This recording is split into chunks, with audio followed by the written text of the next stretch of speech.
What's up guys, welcome back to the channel. Today, we're gonna use our sandblast cabinet that we built in the last video, I'll link it down below if you haven't seen it, to clean up these wheels. So a big part of the reason I even built that cabinet was specifically because I have these wheels, they're MRR GT7s. These wheels have been discontinued by MRR. You can't get them anymore. I love these wheels. Well, they've been on the car that's been sitting for a couple of years. So today, we're gonna dive into tearing them apart, stripping them completely down, and then we're gonna repaint them and refinish them for you guys. First things first we gotta do is get a good look at how beat up these actually are. All right guys, so as we look at these wheels, you're gonna notice on the aluminum there's a little bit of oxidization. There's tons of dirt and brake dust down into this paint, so that's why we're gonna strip them all down. Plus they've got a little bit of scuffing here and there. One of the big things, first things we have to do is gonna be actually all of these rivets we have to take out. Now, when I first bought these wheels, they were silver. So I've already taken all of these out once and then put them back in. Because of that, there's no good way to get these out without completely destroying them. They're all glued in place. So I've got a new set of rivets coming for all 4 wheels. Those will be here next week, but right now we got to get all these out. To get all these out, I want to show you guys what they look like. These are just little chrome plastic rivets that seat into here. So we're gonna take a Torx bit that almost fits the size of the hex that's on them, and then we're just gonna hammer this into it, and then we can break them all loose.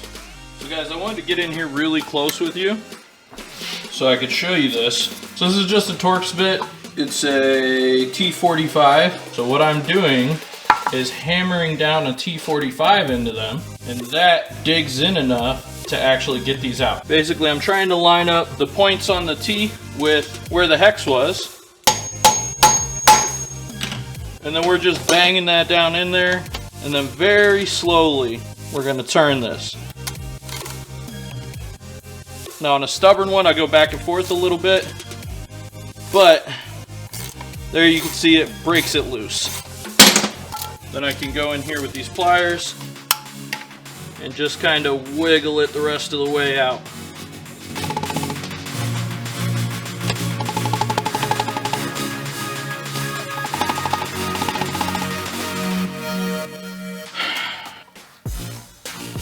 So some of these I can get to break loose, but some of them are shredding themselves. So I might end up having to drill some of these out. I need some dentist tools for this, honestly. The little things they use to grab and yoink out a molar is what I need for these.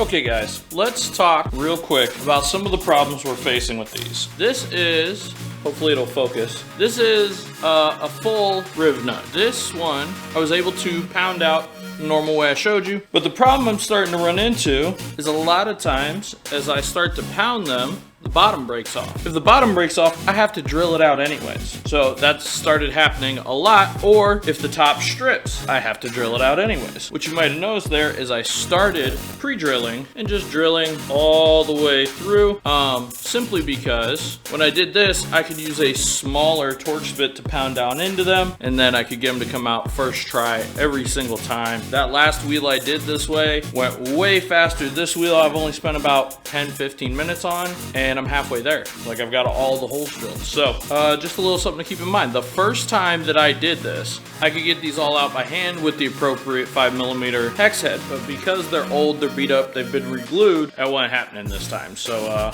this is the route we went.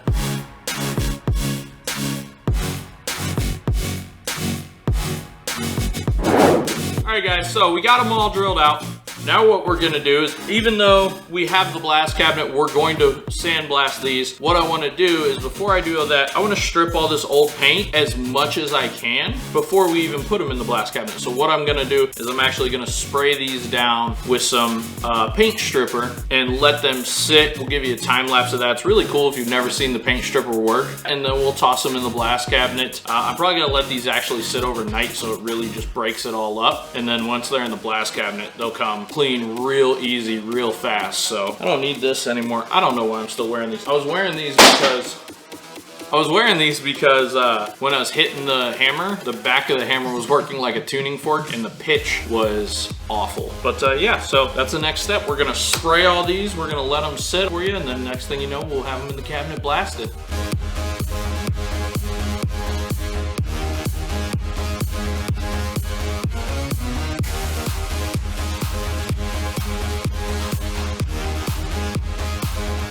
Alright guys, this is a really good opportunity for me to show you how big the cabinet we built in the last video actually is. So this is a 19-inch by 9.5 wheel. It's got two 75s. This thing is massive, and it fits in here with plenty of room to spare. So this gives you a really good idea of how big this thing actually is and why I built it specifically for these. So we sprayed them down. We sprayed them with some paint stripper. I tried to do a time-lapse video of that. Unfortunately, the one wheel I had the camera set on for the time-lapse close-up didn't really show how much the paint stripper kind of wrinkles up the paint. So I want to bring you guys in here and show you what it does to these. So I don't know how well you're going to be able to see this on camera, but it really makes the paint kind of shrink and separate from the material, and I just think it looks cool, so I wanted to show you.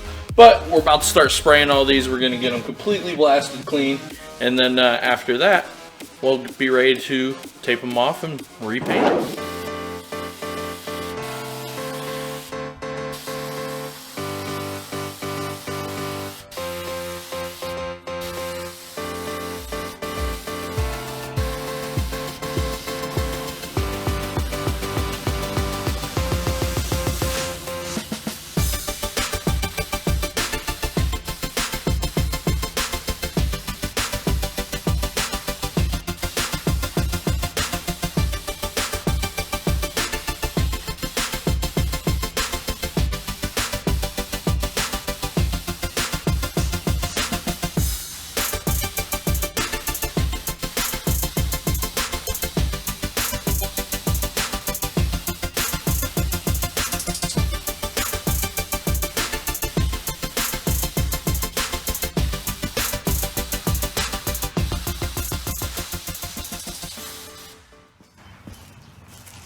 Alright guys, I hope you really enjoyed that part. That's a lot of fun for me, and the best part is getting to use the cabinet we built in the previous video. But these wheels actually cleaned up really nicely, so now they're pretty much ready. All I'm going to need to do is actually wash these down, and then these are actually going to be ready for us to go ahead and paint them. Now, I thought about leaving the lips on these just like this with the aluminum. However, it's not quite even, so I think what I'm going to do first is I'm actually going to sand these lips, and then we're going to polish these completely. Still going to paint the centers gold, but then when we're done, we'll clear coat it all so I don't have to polish them all the time. Alright guys, we got these wheels all sandblasted down, but there's one little problem. One of the things I got to deal with is a couple of these do have curb rash. So the way we're going to take care of that is we're simply going to take our good old trusty Dremel. Best tool, you need one if you don't have one. And it's not a real Dremel, it's a knockoff brand. Any rotary tool, you'll be fine. We're going to take that and we're going to clean up some of these small road rash edges, and I'm going to show you guys how I'm going to do that. I'm basically just flattening them out, and then we're going to sand and polish them. These wheels don't have to be perfect. This is not a show car. I just wanted to restore these,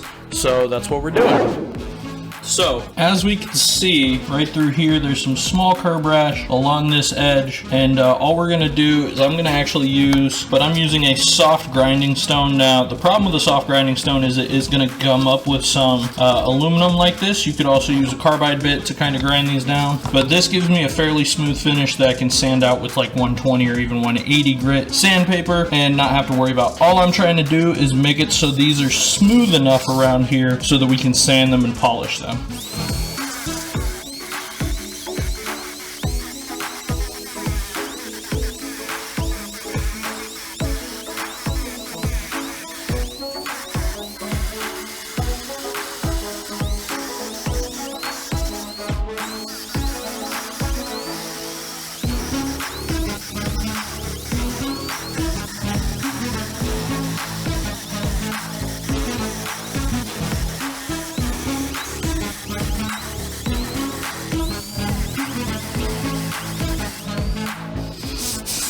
And just like that now, this is smoothed out to the point where I can sand it and we'll be able to polish it. Now there will be a little dip, but I would much rather have a little dip than a big gash.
Like 25-ish hours of work later, we finally got the lips on all these polished. So now we're gonna use our trusty dusty Honest Wash Bazooka Blast Bubble Gun. I don't know what to call it. I forget what they call it. It's a foam cannon. Anyways, we're gonna use this. We're gonna get these all cleaned up, ready to go, and then we'll let them dry for a day, and then they'll be ready for paint. So we are getting real close to almost be done with this set, and I can't wait to see these, and I hope you're gonna like them too.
All right, we got them all clean. They're all ready to go. I have a wheel stand here that I completely forgot I had, but it's perfect for this because our next step, we got to tape these lips off so that we can spray the centers. So we're going to tape them off. We're going to get paint on the centers. Once that's dry, we're going to pull this back off and we're going to clear coat the whole thing. I cannot wait to see these. I think these are going to look amazing, but make sure you leave a comment and let me know, what do you think of this? How would you have done them differently?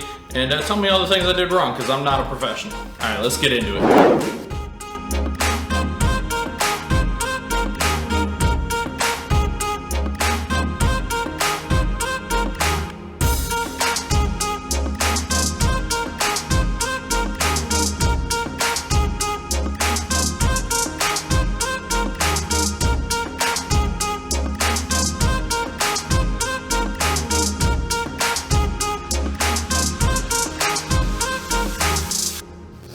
All right, we've got a ton of work into these, but at this point, we are ready for what you guys really want to see, which is paint. For this set, I have Bare Gold paint.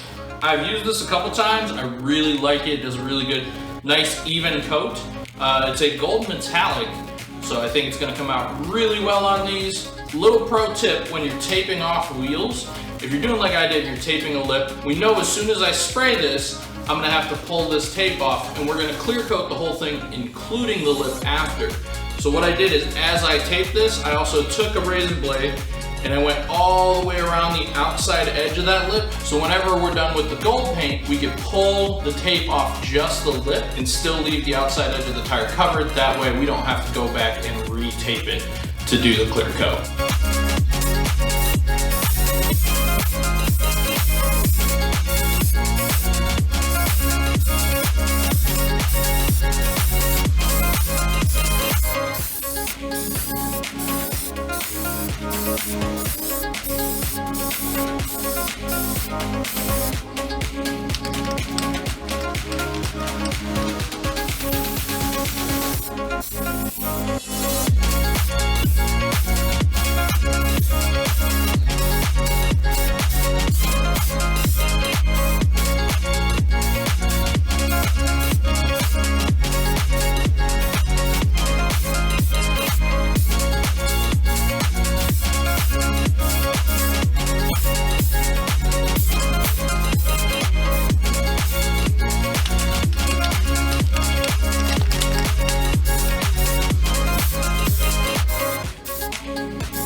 Alright guys, we are all done with the painting, and I'm not gonna lie, I'm super happy with the way these came out. They're not perfect, there's some small imperfections, but right now, what I need to do is start getting some of this extra tape off, and then, after we do that, we've got all of these rivets that I have to put in here. So, the way we're gonna end up putting these in here, I've got, this is actually the handle to my X-Acto knife, happens to be the perfect size for the top of these, and a little hammer. So all I'm gonna do is pound them in one by one on all four wheels, and yeah, it's a lot of work. But you know what? It's worth it, because they will look super nice when it's all done. All I gotta do is fit one in, set that, and then give them a few taps in there. This has been a lot of work, a lot of fun. I can't wait to get these on the car. I hope you guys enjoyed this video, and we're gonna go out with a little bit of B-roll of the final product of the wheels. Guys, if you like this video, make sure like the video, subscribe, share it with a friend. We got more projects coming. Next, I'm either going to start on bodywork for the car, or I'm gonna start working on the Recaro seats that I'm reupholstering. Leave a comment down below which one you would rather see next, and we'll get working on it. Okay, bye.